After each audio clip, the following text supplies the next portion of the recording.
The minute I process that data, this is a mass of 300 grams. You're going to need to convert that to kilograms. And when I divide 5.84 by 5,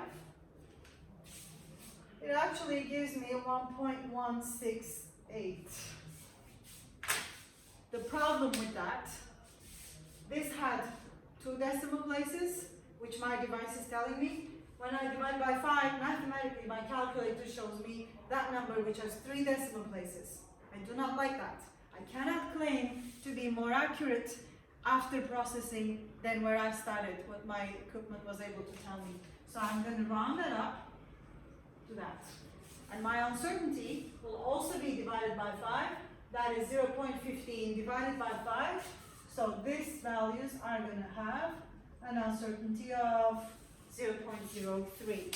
So here I have my first set of data, 300 grams, time period of 1.17 seconds, time uncertainty 0.03 for each period.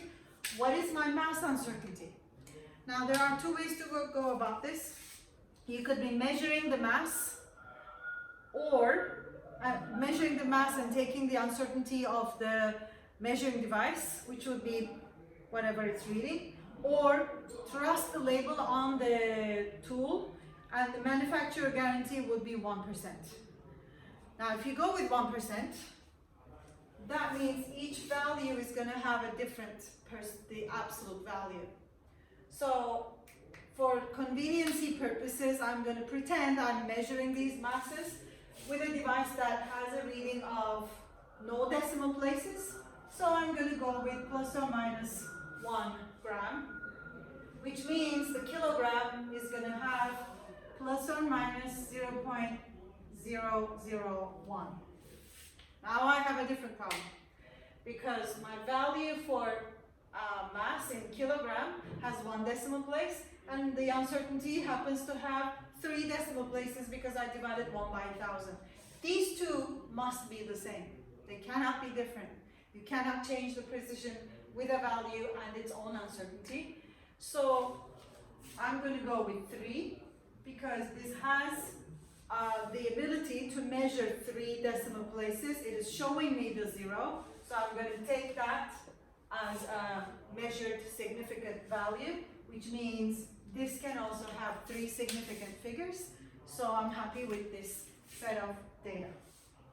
Okay. Now about the t-squared. Squaring the time is easy. The problem is the uncertainty.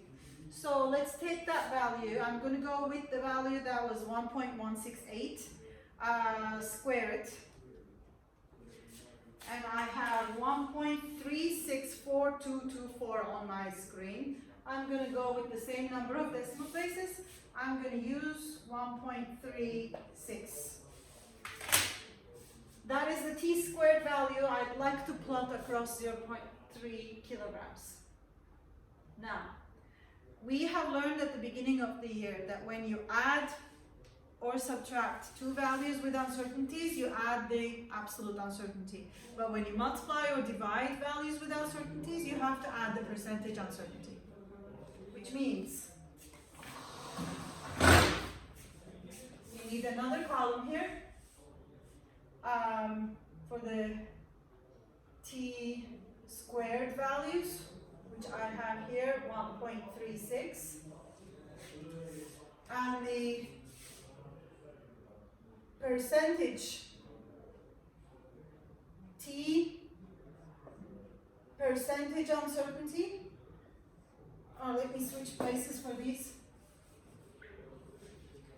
Percentage uncertainty of t, percentage uncertainty of t squared,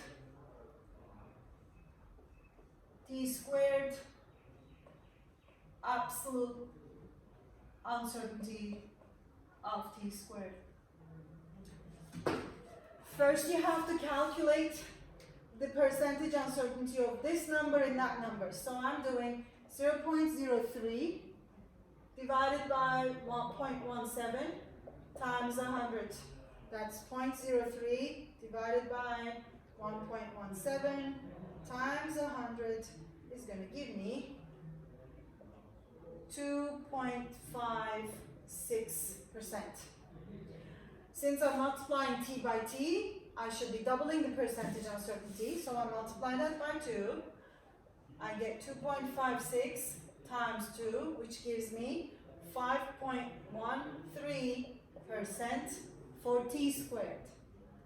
But that's still percentage uncertainty. I need error bars in my graph, which should be the actual absolute values of uncertainty. I cannot just plot the percentage number in the graph.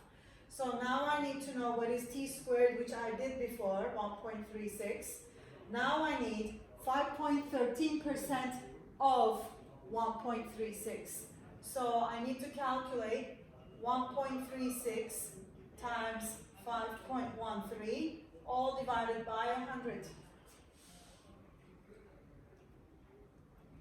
1.36. That gives me 0.07. Now I'm going to write that here. Now I have all my values to put into my Excel template.